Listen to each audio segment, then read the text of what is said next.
ഇന്ന് ഞാൻ ചെയ്യുന്നത് മലബാർ സ്നാക്കായ ഇറച്ചിപ്പത്തിരിയാണ്. നല്ല ടേസ്റ്റി ആയിട്ടുള്ള ഒരു ഡിഷാണിത്. അപ്പോൾ നമുക്ക് നോക്കാം. അപ്പോൾ നമ്മുടെ ഇറച്ചിപ്പത്തിരി റെഡിയാക്കാനായിട്ട് ഞാനിവിടെ 200 ഗ്രാം ബീഫാണ് എടുത്തിട്ടുള്ളത്. എല്ലില്ലാത്ത ബീഫാണിത്. ഇത് നമുക്കൊരു പ്രഷർ കുക്കറിലേക്ക് ഇട്ട് കൊടുക്കാം.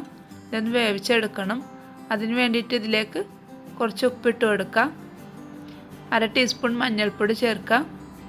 1/2 ടീസ്പൂൺ മല്ലിപ്പൊടി, 1/4 ടീസ്പൂൺ ഗരം മസാല, 1 ടീസ്പൂൺ വെളിച്ചെണ്ണ കൂടെ ഇതിലേക്ക് ഒഴിച്ചു കൊടുക്കാം. ഇത് നന്നായിട്ടൊന്ന് മിക്സാക്കി എടുക്കണം. ഇത് നമുക്ക് പ്രഷർ കുക്കർ അടച്ച് വെച്ച് 3-4 വിസിൽ വരെ വേവിച്ചെടുക്കാം. ഇനി ഇതിലേക്ക് വേണ്ടിയിട്ടുള്ള പത്തിരി റെഡിയാക്കാനായിട്ട് ഞാനിവിടെ 2.5 കപ്പ് മൈദപ്പൊടിയാണ് എടുത്തിട്ടുള്ളത്. ഇതിന് പകരമായിട്ട് നിങ്ങൾക്ക് ഗോതമ്പ് പൊടി ഉപയോഗിക്കാം. അതുപോലെ പകുതി മൈദയും പകുതി ഗോതമ്പ് പൊടി വെച്ചിട്ടും ഇത് തയ്യാറാക്കാം.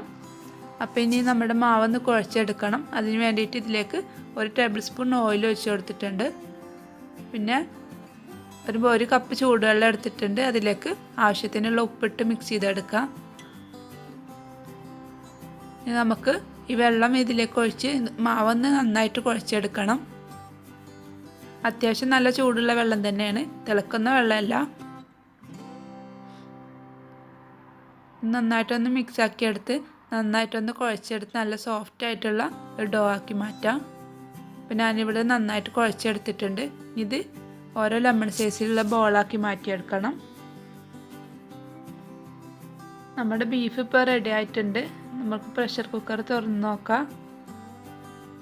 ഇനി ഇതിൽ വെള്ളമൊക്കെ ഒന്ന് വറ്റിച്ചെടുക്കണം. വെള്ളമൊക്കെ വറ്റിച്ച് ഇത് ഡ്രൈ ആക്കിയിട്ട് എടുക്കണം. അതിനുശേഷം ഇത് മിക്സിയിലിട്ട് ഒന്ന് പൊടിച്ചെടുക്കാം. ഇനി നമ്മുടെ മസാല റെഡിയാക്കാനായിട്ട് ഞാനൊരു പാൻ അടുപ്പിൽ വെച്ചിട്ടുണ്ട്. പാൻ ചൂടായി അതിലേക്ക് 1.5 ടേബിൾ സ്പൂൺ ഓയിൽ ഒഴിച്ചു കൊടുക്കാം. ഓയിലൊന്ന് ചൂടായി വന്നാൽ ഇതിലേക്ക് ഒരു 3 മീഡിയം സൈസുള്ള സവാള ഇതുപോലെ ചെറുതായി മുറിച്ചത് എടുത്തിട്ടുണ്ട്. അതിട്ട് കൊടുക്കാം.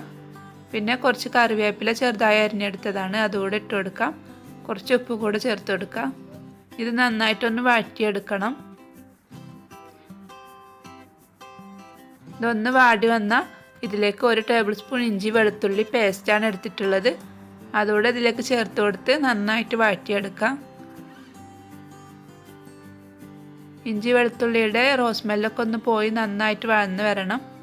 അപ്പോൾ ഇത് നന്നായി വാടിയിട്ടുണ്ട്. ഇതിലേക്ക് 1/4 ടീസ്പൂൺ മഞ്ഞൾപ്പൊടി ചേർത്ത് കൊടുക്കാം. 1 ടീസ്പൂൺ മുളക് പൊടി, 1/2 ടീസ്പൂൺ മല്ലിപ്പൊടി, 1/4 ടീസ്പൂൺ ഗരം മസാല, 1/2 ടീസ്പൂൺ പെരുംജീരകം പൊടിച്ചത്, ആവശ്യത്തിന് ഉപ്പും കൂടെ ചേർത്ത് കൊടുക്കുക. ഇതെല്ലാം കൂടെ ചേർത്ത് നന്നായിട്ട് വഴറ്റിയെടുക്കുക. ഈ പൊടികളുടെ റോസ്മെല്ലൊക്കെ ഒന്ന് പോകുന്നത് വരെ നന്നായിട്ട് തന്നെ നമുക്കിത് വഴറ്റിയെടുക്കാം. എരിവ് കൂടുതൽ ഇഷ്ടമുള്ളവർക്ക് പച്ചമുളക്, കുരുമുളക് പൊടിയൊക്കെ ആവശ്യത്തിന് ചേർത്ത് കൊടുക്കാം.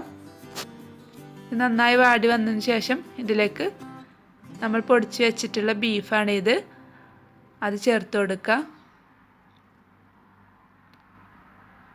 അത് ചേർത്തതിന് ശേഷം നന്നായിട്ട് മിക്സാക്കി എടുക്കുക.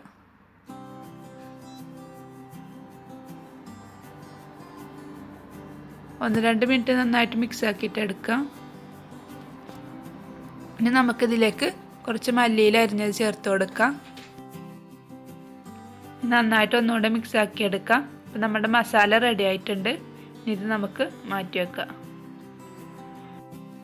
ഇനി നമ്മുടെ പത്തിരി റെഡിയാക്കാനായിട്ട് ഞാനിവിടെ കുറച്ച് അരിപ്പൊടി എടുത്തിട്ടുണ്ട്. ഇനി ഓരോ ബോൾസും എടുത്ത് നമുക്കിതൊന്ന് പരത്തിയെടുക്കാം.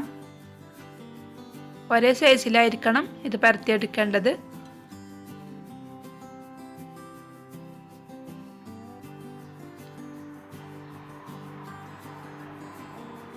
കുറച്ച് അരിപ്പൊടി തൂവി ഇതുപോലെ പരത്തിയെടുക്കാം.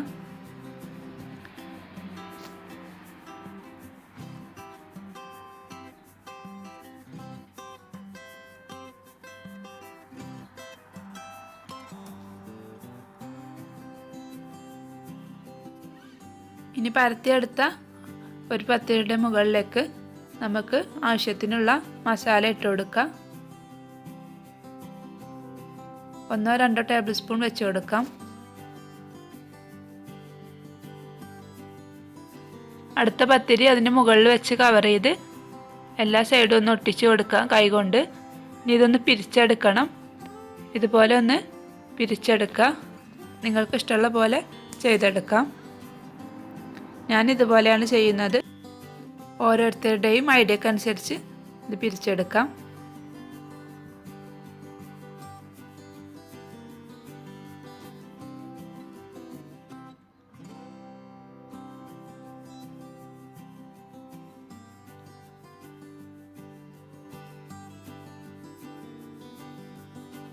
ഇതുപോലെയാണ് ഞാൻ ചെയ്തിട്ടുള്ളത്. ബാക്കിയുള്ളതും ഇതുപോലെ ചെയ്തെടുക്കാം.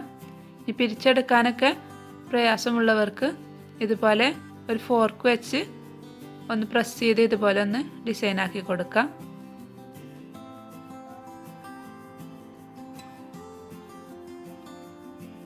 ഇതുപോലെയാണ് അത് കാണാനായിട്ടുണ്ടാവുക. എല്ലാ പത്തിരികളും ഞാൻ റെഡിയാക്കി എടുത്തിട്ടുണ്ട്. ഇത് നമുക്ക് ഫ്രൈ ചെയ്തെടുക്കാം. അതിനു വേണ്ടി ഒരു പാൻ അടുപ്പിൽ വെച്ച് ചൂടാക്കാം. ഇനി അതിലേക്ക് ഫ്രൈ ചെയ്യാൻ ആവശ്യത്തിനുള്ള ഓയിൽ ഒഴിച്ചു കൊടുക്കാം. ഓയിൽ ചൂടായ നമുക്ക് ഓരോ പത്തിരിയും ഓയിലിലേക്ക് ഇട്ട് ഫ്രൈ ചെയ്തെടുക്കാം. അധിക സമയമൊന്നും വേണ്ടി വരില്ല, പെട്ടെന്ന് തന്നെ ഫ്രൈ ആയിട്ട് വരും. ഒരു ഭാഗം ഫ്രൈ ആയി വരുമ്പോൾ ഒന്ന് തിരിച്ചിട്ട് കൊടുക്കാം.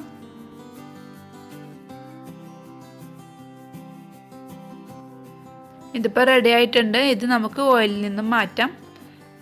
ഇതുപോലെ ബാക്കിയുള്ള പത്തിരികൾ കൂടെ നമുക്ക് ഫ്രൈ ചെയ്തെടുക്കാം.